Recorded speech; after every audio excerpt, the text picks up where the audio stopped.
गलवान घाटी में चीन पीछे हटने को तैयार। सूत्रों के मुताबिक चीन शांतिपूर्ण हल के लिए तैयार है। साथ ही पीछे हटने की प्रक्रिया पर चर्चा जारी रहेगी। हालांकि 6 जून की पहली बैठक में भी पीछे हटने पर सहमति बनी थी। सूत्रों के मुताबिक लंबा खिंच सकता है तनाव। चीन से सीमा विवाद के बीच रक्षा मंत्री राजनाथ सिंह कल लद्दाख जाएंगे। सूत्रों के मुताबिक रक्षा मंत्री लद्दाख में भारतीय सेना की तैयारियों की समीक्षा करेंगे। गलवान घाटी में घायल हुए सैनिकों से भी रक्षा मंत्री मुलाकात कर सकते हैं। उनके साथ CSD जनरल बिपिन रावत भी होंगे। अमेरिका ने भारत में चीन के 59 मोबाइल ऐप्स बैन करने के फैसले को सही बताया। अमेरिका के विदेश मंत्री माइक पॉम्पियो ने भारत के फैसले को संप्रभुता और सुरक्षा के लिए जरूरी कहा है। कुछ सीनेटर्स ने भी चीन के ऐप पर बैन लगाने की मांग का समर्थन किया। चीन के खिलाफ भारत के कड़े रुख की अमेरिका की रिपब्लिकन नेता निकी हेली ने भी तारीफ की है। निकी हेली ने कहा है कि भारत ने बिना डरे चीन के 59 ऐप्स बंद कर दिए। इससे साबित हो रहा है कि भारत अब चीन की दबंगई को किसी भी हालत में सहन नहीं करने को तैयार है। सरकारी संचार कंपनी MTNL और BSNL ने भी 4G अपग्रेडेशन के लिए जारी टेंडर को रद्द कर दिया। अब दोनों ही कंपनियां नया टेंडर जारी करेंगी। अपग्रेडेशन के लिए उपकरण बनाने वाली चीन की कंपनियां टेंडर प्रक्रिया में शामिल नहीं हो पाएंगी। रेलवे ने थर्मल कैमरा खरीदने के लिए चीन की कंपनी का टेंडर रद्द कर दिया। रेलवे की कंपनी रेलटेल ने पिछले महीने 800 AI अधिकृत निगरानी कैमरे के लिए पहल की थी। गलवान घाटी में हिंसा और उसके बाद चीन सरकार के रुख के बाद ये कदम उठाया गया। उत्तर प्रदेश सरकार ने चीन में बने सामानों को इस्तेमाल नहीं करने का फैसला किया। यूपी के PWD, सेतु निगम और राजकीय निर्माण निगम के काम में चीन के किसी भी उत्पाद का इस्तेमाल नहीं होगा। राज्य के डिप्टी CM केशव प्रसाद मौर्य ने जानकारी दी। चीन के खिलाफ कूटनीति को आक्रामक करते हुए भारत ने हांगकांग के हालात पर बयान दिया। जिनेवा में मानवाधिकार परिषद की बैठक में भारत ने कहा कि हांगकांग में बड़ी संख्या में भारतीय रहते हैं, इसलिए हमारी नजर हांगकांग पर है।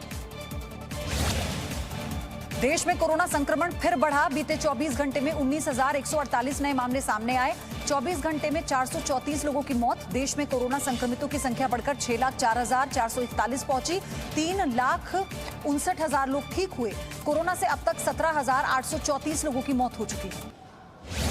आज रात 8 बजे संयुक्त राष्ट्र सुरक्षा परिषद में पहली बार कोरोना पर चर्चा की जाएगी। 1 जुलाई से सर्वसम्मति से कोविड-19 से संबंधित पहला प्रस्ताव पारित किया जाएगा, जिसमें दुनिया के देशों से शांति बनाए रखने की अपील की जाएगी। अमेरिका में हुई ताजा स्टडी में पता चला है कि कोरोना वायरस से हृदय को भी नुकसान पहुंचता है। ऐसे कई रोगियों की भी जांच की गई जिन्हें पहले से हृदय की कोई बीमारी नहीं थी, लेकिन कोरोना के असर से इनके दिल की मांसपेशियों में सूजन आ गई। कोरोना पर जारी दिशा निर्देश का पालन नहीं करने पर मुंबई पुलिस की बड़ी कार्रवाई। मुंबई पुलिस ने बीते 2 दिनों में 5,800 से ज्यादा गाड़ियों को जब्त किया। ये सभी गाड़ियां कोविड-19 के तहत जारी दिशा निर्देशों का पालन नहीं कर रही। कर्नाटक के बेल्लारी में कैमरे में रिकॉर्ड हुई प्रशासन की संवेदनहीनता।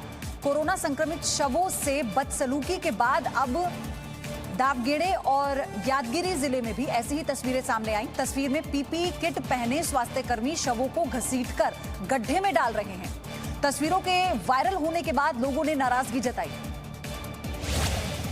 जम्मू कश्मीर के सोपोर में बुधवार को आतंकी हमले में शहीद हुए CRPF के जवान को आज श्रद्धांजलि दी गई।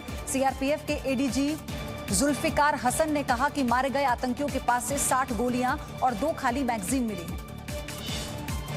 तमिलनाडु के तूतीकोरिन में पिता पुत्र को पुलिस हिरासत में मारने के आरोपी दरोगा को गिरफ्तार कर लिया गया है। हाईकोर्ट के आदेश के बाद CBCID ने 6 आरोपी पुलिस वालों के खिलाफ हत्या का केस दर्ज कर मामले की जांच शुरू कर दी है। दरोगा की गिरफ्तारी के बाद अब बाकी आरोपी पुलिस वालों की तलाश में छापेमारी की जा रही है।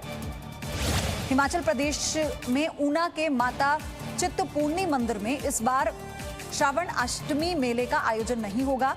कोरोना संक्रमण को देखते हुए जिला प्रशासन ने इस मेले के साथ दूसरे धार्मिक कार्यक्रमों पर भी पाबंदी लगा दी है। जिला उपायुक्त ने कहा कि पिछले महीने जिले में कोरोना के 69 नए मामले सामने आए। ऐसे में जोखिम नहीं लिया जा सकता।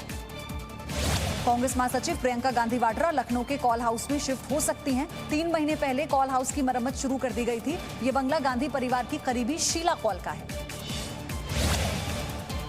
अगस्त के आखिरी या सितंबर महीने की शुरुआत में संसद के मॉनसून सत्र की संभावना पर विचार किया जा रहा है। सूत्रों के मुताबिक सरकार ने सत्र को लेकर अंतिम फैसला नहीं लिया है। मॉनसून सत्र के आयोजन के लिए सबसे बड़ी चुनौती सामाजिक दूरी का पालन करना है।